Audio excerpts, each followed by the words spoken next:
시청자 여러분 반갑습니다. 김종필TV 김종필입니다. 내일신문과 김종필TV가 합동으로 우리 집권여당 민주당의 전 원내대표를 역임하셨고요. 다음에 이제 올해 4월 7일 서울시장, 부산시장 재보궐선거가 있습니다. 또 내년 3월 9일 20대 대통령 선거가 있고 6월 1일 전국 지방 동시선거가 있습니다. 중차대한 국면입니다. 정치적으로 아주 민감하고 역사적인 흐름이 진행되는 시점에 홍영표 현 민주당 의원님 모시고 인터뷰를 진행하겠습니다. 대표님 반갑습니다. 네, 반갑습니다. 어서 오십시오. 네, 제가 사적으로 대학은 후배지만 유튜버로는 제가 먼저 입문했습니다. 입문을 감축드립니다. 제가 아주 약한 분야가 유튜브입니다.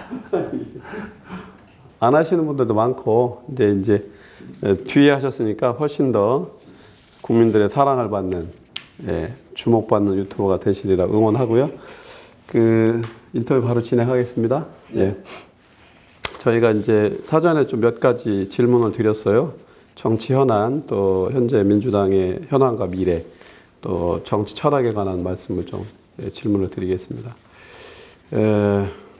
이제 4월 7일 날 서울시장 또 부산시장 보궐선거가 있습니다. 이제 여론조사 추이도 좀 그렇고 또 정치권 일반에서는 좀 쉽지 않다. 여당 입장에서 이렇게들 전망이 나오는데 실제 어떻게 보고 계십니까?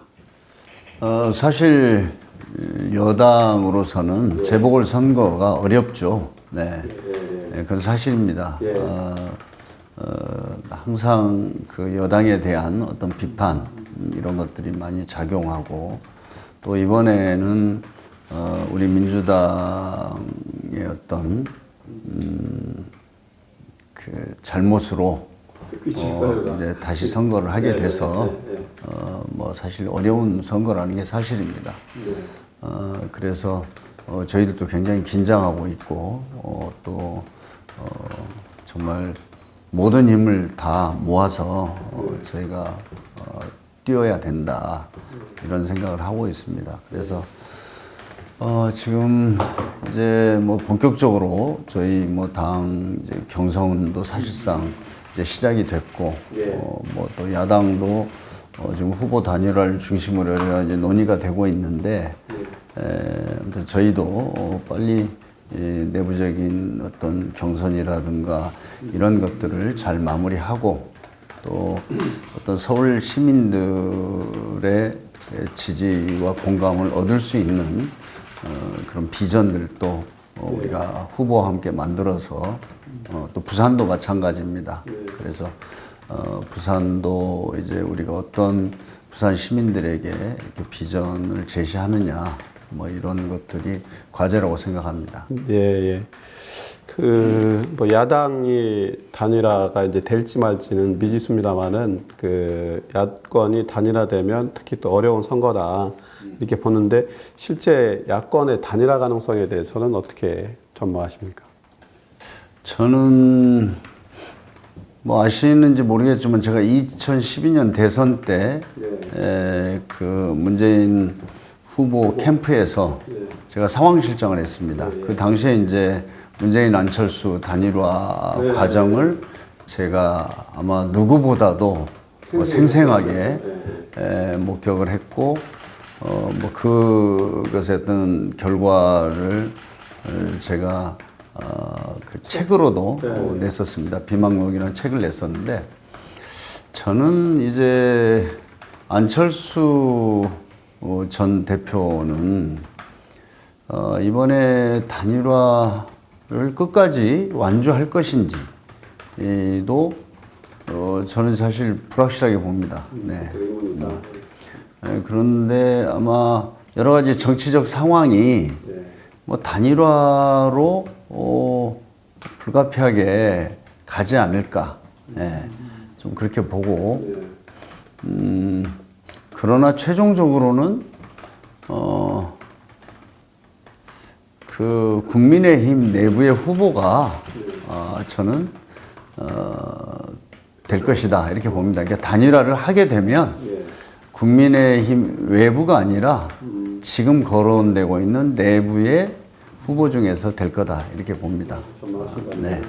그러니까 단일화가 성공했을 경우 또 안 했을 경우에는 또 이제 다르겠지만 그 두 가지 가능성을 반반 보고 만약에 단일화가 한다면 아마 밖에 있는 후보들은 어려울 거다 이렇게 봅니다. 그래서 국민의힘 내부의 후보가 단일화 후보로 될 거다. 제1야당 후보 중에서 단일화되거나 아니면 각계 약진하거나라고 이제 전망하신다는 거죠. 이제 지금 정치권의 뜨거운 그 논란이나 화제 중에 하나가 이제 가덕도 신공항 관련된 겁니다. 특별법이 이제 2월 통과키로 했는데 이 중대 사안은 부산시장 선거에도 아주 중대한 영향을 또 미칩니다. 그래서 관련해서 어떤 연관성이 있고 또 부산 선거는 어떻게 부산시장 선거는 어떨 거라고 예견하십니까? 솔직히 가덕도 신항은 뭐 이렇게 1, 2년 사이에 논의된 건 아니고 아시겠지만 사실 노무현 대통령의 어떤 유지와 같은 그런 사업입니다. 근데 이제 이게 우리가 지금 가덕도 신항은 저는 이렇게 좀 보는 게 좋다고 봅니다. 지금 수도권의 인구 집중률이 53%거든요. 좀 기억하실지 모르겠지만 노무현 대통령 때 187개 공공기관 지방 이전을 할 때 그때가 수도권 인구 집중이 한 40%였습니다. 그게 지금 한 20년이 채 안 되고 15년 정도 지났는데 오히려 지금 수도권 인구 집중 더 가속화되고 있거든요. 진짜 이 작은 나라에서 서울, 경기, 인천에 53%가 산다는 것은 정말 우리가 미래를 볼 때 어떻게든지 대책을 마련하지 않으면 국가적으로 너무나 심각한 문제다. 저는 이렇게 보고 있습니다. 그래서 지금 이야기되고 있는 게 지금 과거 같은 어떤 균형 발전 이런 정도 가지고는 안 된다. 이걸 넘어서는 아주 파격적이고 혁명적인 어떤 지방의 균형 발전 전략이 필요한 거 아니냐 이런 걸 논의하는 시점입니다. 그런 데서 지금 우리가 이제 부산, 울산, 경상, 남도를 포함한 경북, 대구까지 지금 김경수 지사는 어떤 메가시티 그런 걸 들고 나왔지 않습니까? 그렇게 해서 실제로 좀 새로운 어떤 그런 전략과 비전을 가져야 되는데 그것을 실천하기 위한 1번 도시가 또 부산이고 부산에서 그런 것을 하기 위해서는 이미 이제 부산은 물류 도시 아닙니까? 물류하면 항만뿐만 아니라 항공 이런 것이 함께 묶여져 있습니다. 그래서 그런 어떤 그 발전 전망들을 우리가 생각하고 또 구체적인 수단으로서 가덕도 신공항이 반드시 필요하다는 거죠.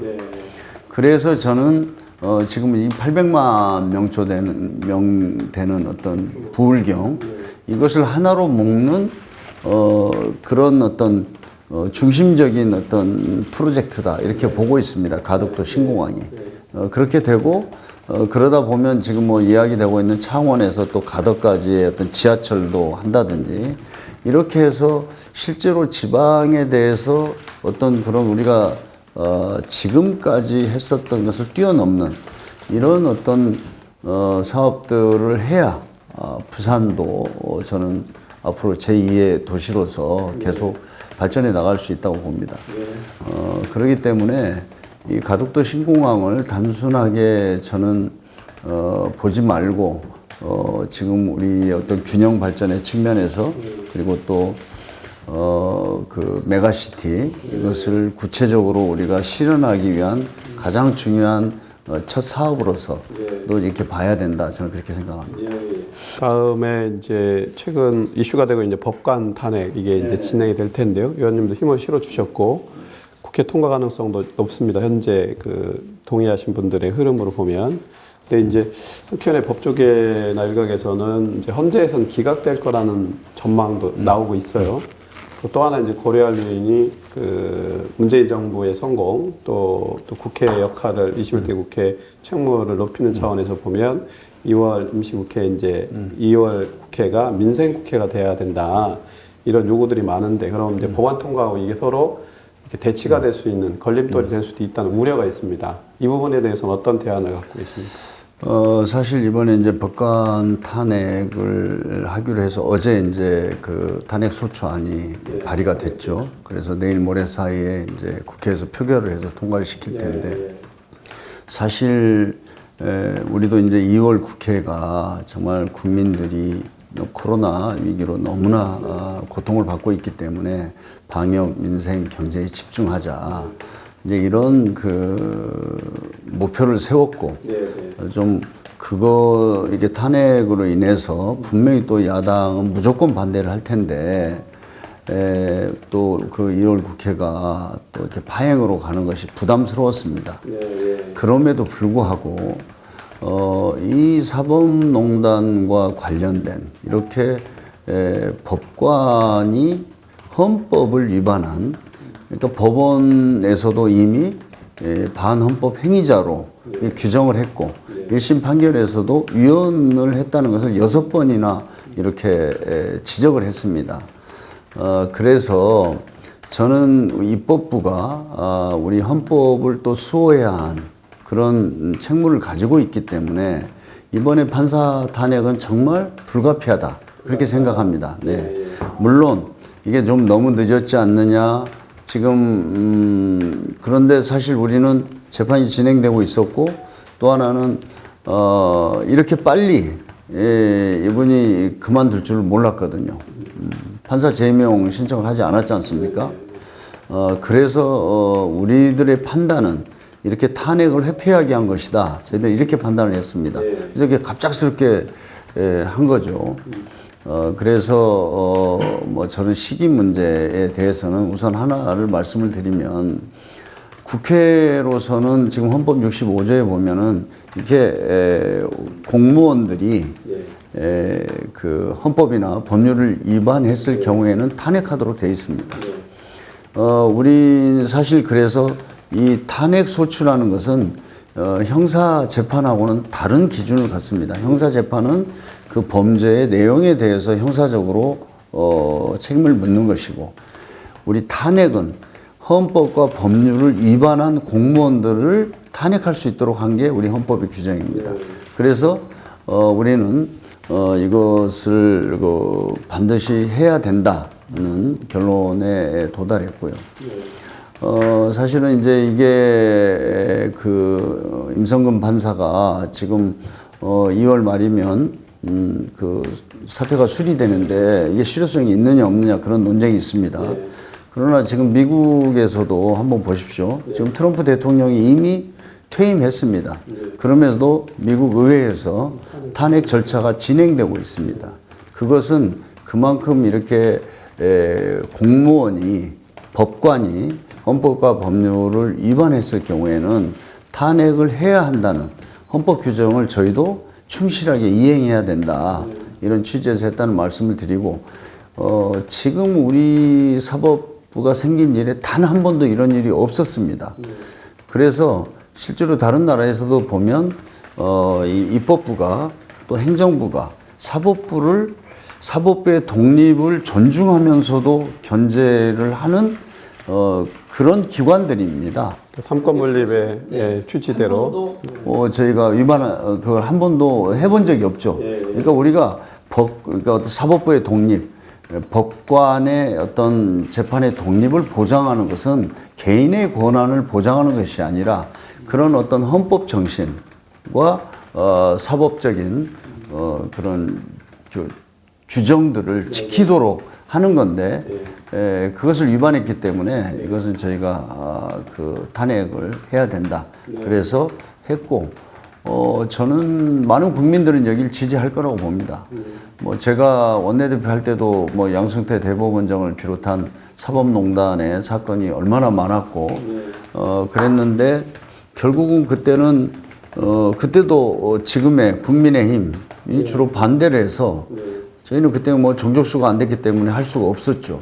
그리고 그 당시에는 또 하나는 정말 사법부가 좀 더 어떤 스스로 힘으로 이런 사법농단에 대해서 단죄하고 다음에는 절대로 이런 일들이 반복하지 않게 해야 된다 이랬는데 지금 보십시오. 사법농단에 관련된 많은 사람들은 옷을 벗고 나가서 대기업 총수나 유명한 정치인들 변론하면서 어마어마한 돈을 벌고 있지 않습니까? 저는 이것을 이렇게 방치해서는 안 된다고 봅니다. 저는 그래서 이번에 탄핵 소추는 결국은 우리 귀에 걸면 귀걸이, 코에 걸면 코걸이식으로 그 재판의 어떤 재량권을 남용하는 문제, 그리고 그런 데서 오는 어떤 사법부의 불신, 이런 것들에 대해서 저는 한 교훈을 얻어야 되는 거라고 생각을 합니다. 그래서 이런 탄핵을 통해서 사법부가 국민들의 어떤 신뢰를 받는 기관으로 거듭날 수 있는 계기를 꼭 만들어야 된다 이렇게 생각합니다. 헌법 정신과 역사적 의미를 강조해 주셨고요. 다음에 이제 최근에 되게 이제 정치권에서 여야 간에 이제 격돌이 되고 있는 사안 중에 하나가 북한 원전 건설 관련된 부분입니다. 산자부 컴퓨터에서 나온 이 부분에 대해서 이제 야당은 아주 계속 이거를 그 선거 때까지 그 이후까지 끌고 가겠다는 의지를 이제 비치고 있고 또 청와대에서 법적 조치를 얘기하고 있는데 이 부분에 대해서는 어떻게 보시고 어떤 대응이 여야 간에 전개되는 게? 예.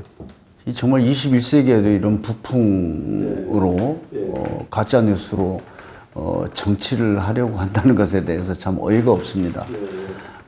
사실 과거에 정치적으로 좀 공경에 취하면 NLL이라든지 이런 걸 가지고 정치적으로 많이 재미를 받지 않습니까? NLL 어떻게 끝났습니까? 사실도 아니었고 그런 주장들이 다 가짜 뉴스였다. 이게 이제 최종적인 그런 법적인 심판입니다. 그런데 저는 국민의힘에서 이번에 원전 문제는 이건 아무리 상식적으로 봐도 이건 말이 안 되는 겁니다. 그리고 저는 정말 이것은 국기문란 행위라고 생각합니다. 그래서 끝까지 법적인 책임을 물어야 된다고 봅니다. 더구나 제1야당의 당대표가 이렇게 가짜뉴스를 가지고 정치를 하는 것은 정말 이 한국 정치를 어디까지 이렇게 퇴보시킬지 모르겠습니다. 그러니까 구시대적이고 냉전적이다. 예.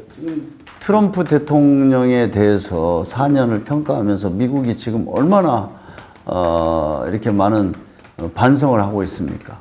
네. 그래서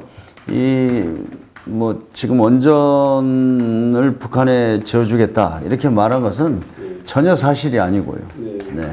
일단 사실관계가 틀린 거고 1차적으로. 그리고 이거는 가짜 뉴스에 기초한 아주 정략적인 그런 선동이다 이렇게 봅니다. 그래서 이 부분은 끝까지 좀 진실을 밝히고 법적 책임을 물어야 된다. 저는 이렇게 생각합니다. 지금 코로나19라고 하는 이제 미중유의 사태를 겪으면서 이제 국가 재정을 적극적으로 이제 운영을 하고 있는데 증세에 관한 말씀을 좀 입장을 좀 들어보려고 합니다. 그래서 이제 계속 추경했고, 국가 채무액이 330조 정도에 달합니다. 그래서 증세얘기가 이제 여러 방면에서 나오는데 이 부분에 대해서는 어떻게 하는 게 올바른 대응인지 말씀해 주시죠. 우선 코로나19로 인한 어떤 피해를 본 특히 지금 어떤 영세한 자영업이나 이런 분들은 거의 이제 한계에 왔다고 봅니다. 저는 이런 정부의 그 방역 지침에 따라서 피해를 본 자영업 그런 업종이나 분야에 대해서는 정말 정부가 책임을 지고 충분한 보상을 해야 된다고 봅니다. 그러다 보니까 저희가 재원이 많이 필요합니다. 그래서 작년에 이제 저희가 유례 없이 작년부터 올해에 걸쳐서 4차례 추경까지 하고 이렇게 했었는데 저는 아직은 우리의 어떤 재정의 능력으로는 충분히 감당할 수 있다 이렇게 보고 있습니다. 근데 이제 앞으로 더 이것이 심각해져서 정말 앞으로 1년을 더 가야 된다든가 이러면 정말 지금 우리가 상상하는 것 이상의 어떤 경제적인 어려움을 많은 분들이 겪게 될 것이고 거기에 대해서 또 정부가 어떤 지원하거나 보상하는 것은 지금 생각하는 것보다도 훨씬 더 큰 폭으로 해야 될 거라고 봅니다. 그래서 지금 단계에서 저는 재정 확대를 할 수 있고 재정이 감당할 정도로는 지금 된다. 그래서 지금 단계에서 저는 증세를 거론하는 것은 맞지 않다고 봅니다. 그러나 이제 정말 더 악화돼서 이렇게 된다면 그거는 뭐 그때 가서 정말 우리가 연대와 협력으로 이걸 이겨 나가야 되기 때문에 이제 뭐 검토할 수 있겠지만 지금은 그런 시점이 아니다. 뭐 예를 들면 부가세 일시 인상 뭐 이런 걸 포함해서도 그거는 후순위에 지금은 그런 것이 아니다라는 생각을 들고 또 그걸 넘어서서 지금 저희가 지금 상생 3법이라고 협력이 공유제라든지 그다음 사회연대 기금, 공원 기금, 그다음에 뭡니까 손실보상법 이런 어떤 법안들을 아마 2월에 그 논의가 될 겁니다. 그래서 저는 그런 과정에서 좀 더 우리 국가의 어떤 재정 능력 그리고 또 피해에 대한 어떤 원칙과 기준 그런 걸 하다 보면 어느 정도 이게 범위도 나올 텐데 뭐 그런 과정들을 거쳐서 저희가 지원하면 된다고 봅니다. 그래서 저는 다시 강조를 드리지만 결국은 예를 들어서 지금 피해를 보는 그 자영업 이런 분들이 더 이상 버티지 못하고 가게 문을 닫거나 파산하게 되면 결국은 그분들은 국가에서 또 우리 어떤 복지를 통해서 최소한도 또 생활을 유지할 수 있도록 지원해야 되는 이 사회적 비용이 들어가게 돼 있습니다. 그렇기 때문에 그런 걸 감안한다면 지금 그분들이 무너지지 않게 정부가 정말 이건 헌법에도 나와 있습니다. 정부의 어떤 방침 때문에, 정책 때문에 피해를 봤을 경우는 거기에 반드시 보상하도록 돼 있지 않습니까? 그래서 그런 헌법 정신을 살려서 반드시 그분들이 이렇게 무너지지 않고 다시 이렇게 살아갈 수 있도록 만들어줄 만큼 충분한 지원이 필요하다. 저는 이렇게 보고 있습니다. 조금 전에 언급을 하셨습니다만 어쨌든 코로나19 극복 방안 상생법 관련해서 보면 이제 지난날 이제 금바이가 공동체를 위해서 역할하시면서 노동 분야에 또 전문성을 갖고 계시고 전문가신데 그런 관점에서 볼 때 이제 이 상생법이라고 하는 게 사회적 대타협으로 구현이 돼야 되는데 그것을 실현할 수 있는 뭐 구체적 방안들에 대해서는 뭐 검토해 보신 바가 있습니까? 저는 이제 우리가 특히 IMF 때요. 저는 그때 IMF 때 이제 사실 다니던 회사에서 구조조정을 당했습니다. 제가 그때 나이가 44살이었는데 너 인생에서 어느 때가 가장 힘들었어 하면 아마 그때인 것 같습니다. 저는 뭐 노동운동, 민주화운동 때문에 뭐 감옥도 3번 갔다 오고 그런 걸 경험했지만 그때 가장 힘들었던 것은 회사에서 구조조정을 당해서 오갈 데도 없고 취직도 안 되고 그 막막했던 시절이 가장 힘들었다 이렇게 생각합니다. 가장 어려웠던. 네. 그러니까 이제 그거에 비해서 여러분 다 아시겠지만 이번에 코로나가 이제 그 코로나 위기가 시작이 되면서 예를 들면 항공산업 그럼 뭐 거의 거기는 매출이 뭐 한 10분의 1, 20분의 1로 줄었지 않습니까? 그 상황에서도 정부가 그 기업들을 살리기 위해서 지원하면서 조건이 단 한 명도 해고를 시키지 않는 조건으로 지원했었습니다. 그러니까 IMF 때는 정부나 금융권에서 그 구조 조정을 해라. 조건이 뭐냐? 근데 사람을 그냥 내보내는 거였습니다. 그래서 그때 사회적으로 이제 처음으로 노숙자도 생기고 얼마나 그 많은 사람들이 수백만 명이 고통을 받았지 않습니까? 그거에 비하면 이번에 코로나 위기 상황에서는 정말 그래도 정부가 그런 고용을 지키면서 기업도 지키는 이제 이런 것이 있어 왔는데 그게 사실 이제 어떤 복지 국가의 어떤 임무라고 봅니다. 그러니까 그런 데서 이번에 이제 우리가 연대와 협력 이렇게 해서 뭐 협력이 공유제 이런 것들도 논의하고 있습니다만 또 연대 기금 이제 그때 IMF도 보면은 또 기업들이 자발적으로 국민들은 금 모으기로 했고 기업들은 자발적으로 또 이런 사회 공헌 기금 같은 걸 통해서 출연을 하고 이렇게 해서 그때도 우리가 위기를 극복하는데 큰 힘이 됐거든요. 그래서 저는 이제 뭐 여러 갈래로 논의를 할 수 있습니다. 뭐 협력이 공유제는 사실은 이제 뭐 대기업과 또 중소기업이 어떻게 상생하는 걸 또 중요하고 또 이익을 나누는 거죠. 거기에다가 이런 위기 상황에서는 저는 이렇습니다. 그걸 뭐 강제로 할 수는 없지만 올해 지금 그 소위 금융권 8대 시중은행의 순이익이 40조입니다. 예. 그러니까 작년에 부동산 가격이 상승하고 초저금리 이런 혜택을 받은 게 금융권이거든요. 그래서 40조라는 엄청난 이득을 이렇게 받는데 여기서도 어떤 좀 역할을 할 수 있지 않을까. 저는 이걸 뭐 법적으로나 이런 것을 강제하기는 쉽지 않다고 봅니다. 그러나 또 그렇게 이제 특히 좀 이번에도 보면 대기업도 작년에 한 20% 정도 이렇게 영업이익이 늘어났거든요. 그래서 어떤 이제 사회연대 기금 이런 논의를 하는 것은 지금 어려운 상황이니까 그것을 좀 사회 구성원의 한 사람으로서 한 어떤 그런 기업으로서 좀 같이 좀 동참할 수 있으면 좋겠다. 공동체 지속 가능성에 그렇죠. 그래서 이제 그런 것들을 저희도 논의를 해야 되는데 이것은 이제 어떤 제도적으로도 그걸 뒷받침해야 되겠지만 실제로는 그런 우리가 사회적인 연대와 협력의 어떤 정신 이런 걸 좀 많이 만들어낼 수 있지 않느냐. 이제 그것이 저는 주된 거라고 보고 그 다음은 이제 제도적으로 뒷받침해서 만약에 뭐 기업들이 그런 데다가 어떤 기여를 하면 이제 제도적으로 좀 뭐 세제를 감면해 준다든지 뭐 이런 식으로 해서 네 그렇게 해서 좀 할 수 있다 이렇게 보고 있습니다. 뭐 디테일에 악마가 있듯이 천사가 있는 거니까 방법론에 있어서는 좀 이렇게 지금 준비하고 계시다 이렇게 좀 정리하겠습니다.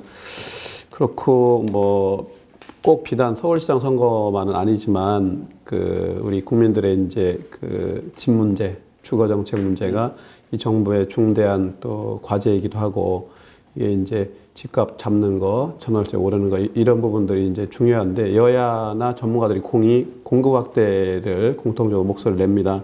근데 이제 구체적으로 하면 그것을 잡을 수 있는 뭐 23번, 4번 내는 것도 뭐 방향은 그런 노력이지만 실효성이 시장에서 또 수요자 중심으로는 이제 답이 안 나오고 있는 상황입니다. 그러니까 강론에 대해서 구체적인 방법론에 대해서는 어떤 내용, 문제의식을 갖고 계십니까? 지금 부동산 문제에 대해서는 지금 뭐 정부도 뭐 한 20-30차례 뭐 대책을 세웠습니다만 지금 백약이 무효일 정도로 부동산 가격이 지금 계속 상승하고 있어서 저도 뭐 집권 여당의 한 사람으로서 국민들께 송구하고 또 저희들이 조금 빨리 어떤 더 근본적인 대책을 세워야 된다 이렇게 생각합니다. 그러나 지금 우리가 이 원인을 보면 그냥 초저금리입니다. 그러다 보니까 뭐 갭 투자라든지 뭐 다양한 형태로 부동산에 지금 돈이 좀 물리면서 이 상황을 더 악화시키고 있거든요. 그래서 이제 우리가 지난번에 어떤 부동산 3법, 임대차 보호법 이런 걸 이제 만들었는데 저는 지금 부동산 가격이 거의 피크다. 저는 이렇게 봅니다. 사실 정부가 지금 뭐 우리 야당이 대책도 없이 막 공격을 하고 왜 공급을 늘리지 않느냐 이러는데 실제로 보면은 문재인 정부 들어와서 지난 10년 동안 가장 주택 공급이 많았습니다. 그런데도 이게 해결이 안 되는 원인은 뭐 또 이제 여러 가지가 있겠습니다만 가장 중요한 것은 저금리입니다.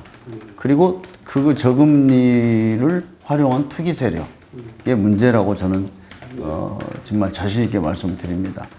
한번 상상을 해보십시오. 만약에 지금 거의 그 제로금리 이 상태가 언제까지 계속될 수 있다고 봅니까? 만약에 이 저금리를 이제 더 이상 유지할 수 없고 만약 2, 3%라도 금리가 올라간다면 뭐 부동산은 그냥 저는 바로 가격 급등, 투기 세력에 의한 가격 급등은 해결된다고 봅니다. 그러나 지금 다른 경제적인 문제 때문에 우리가 그렇게 그런 정책 수단을 쓸 수가 없는 거 아닙니까? 근데 우리가 이걸 잘 봐야 되는 게요. 2008년도 세계 그 금융위기, 미국의 서브프라임 모기지가 가져온 금융위기 때문에 우리가 2010년도에 그 버블 세븐 지역이라고 있었습니다. 거기 집값이 최대 40%까지 떨어졌습니다. 그 다음 우리 한번 기억을 해 보십시오. 뭐 한강, 신도시, 동탄, 용인, 세종시 엄청나게 미분양이었습니다. 저는 사실 걱정이 되는 게 이렇게 이 투기꾼들이 이 가격을 오르도록 부채질하고 거기에 또 선의에 많은 그 실수요자들이 이제 집을 사게 돼서 만약에 집값이 2010년 뭐 내서 한 14년, 5년까지 그렇게 집값이 그냥 폭락을 하면 저는 그게 훨씬 더 심각한 문제라고 봅니다. 그런데 지금 제가 지금 걱정이 되는 것은 하나는 이 저금리가 영원히 지속될 수 없다는 겁니다. 그 시기가 1년 후에 될지 2년 후가 될지는 모르지만 반드시 금리 인상은 하게 돼 있습니다. 그죠?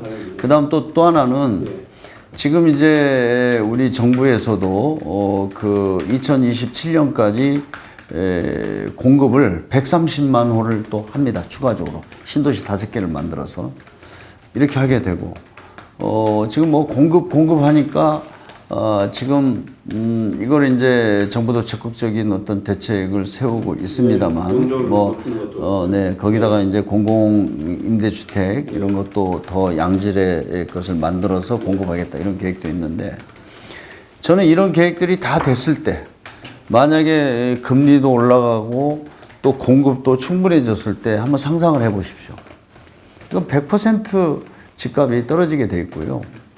지금 나는 국민의힘에서 오히려 반성해야 되는 거는 2006년도에 그 이명박 서울시장 그것도 인천, 제가 있는 인천에서도 그 뉴타운 재개발 재건축 사업을 그때 그냥 온 천재 조합을 만들었습니다.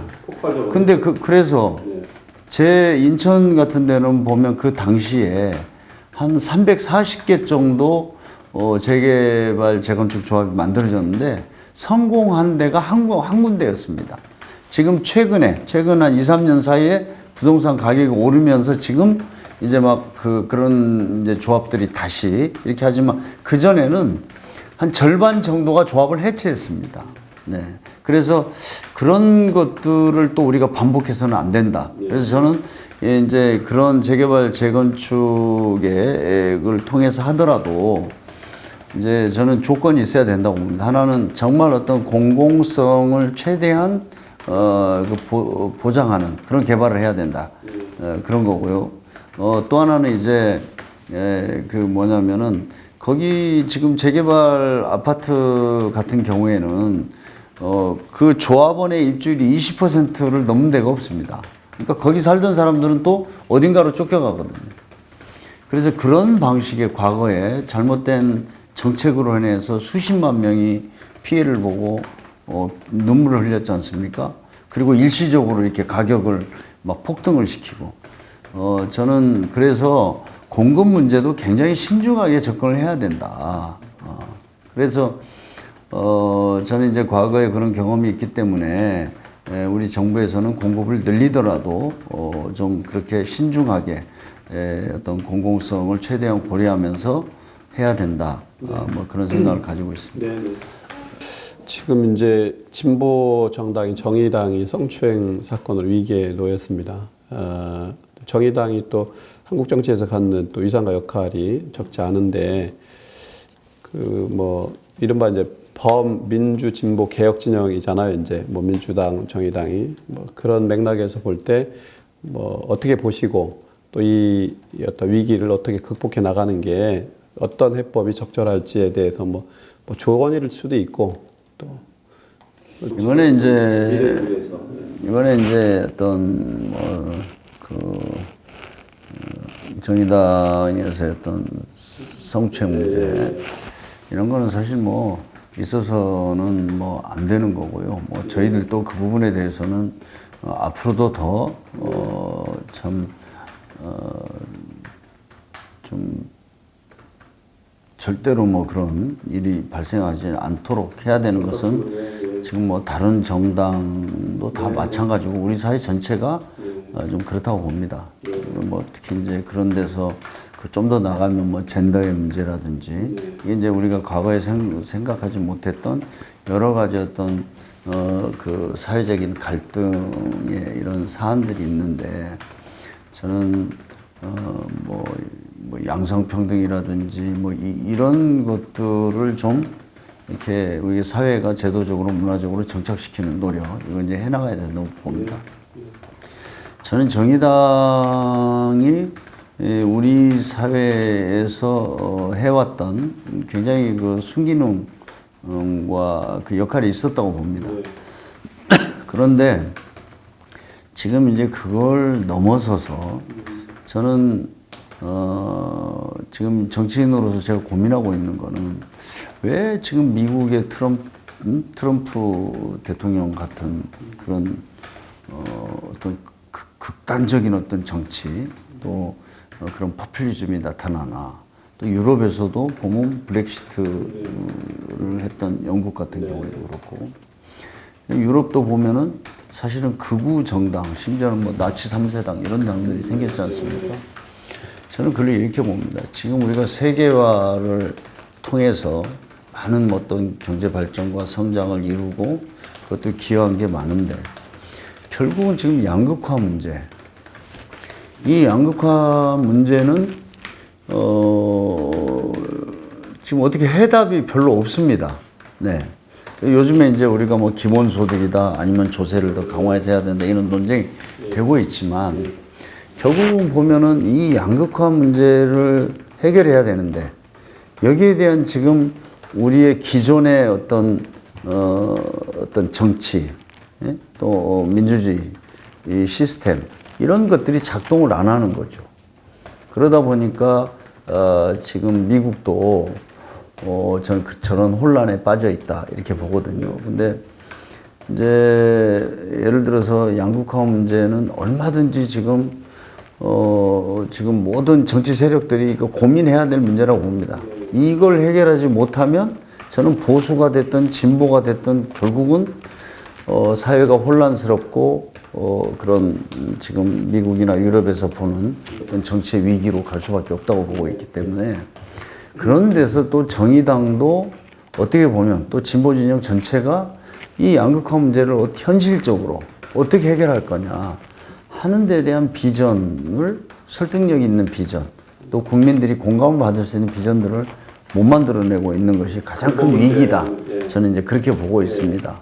그래서 주된 것은 이런 이 시대의 가장 중요한 핵심적 과제, 양극화를 어떻게 해결할 거냐. 저는 이 문제를 해결하지 못하면 지금 어떤 시장 경제를 토대로 한 자유민주주의 시스템 이 자체가 위기 상황으로 계속 갈 것이다. 이렇게 봅니다.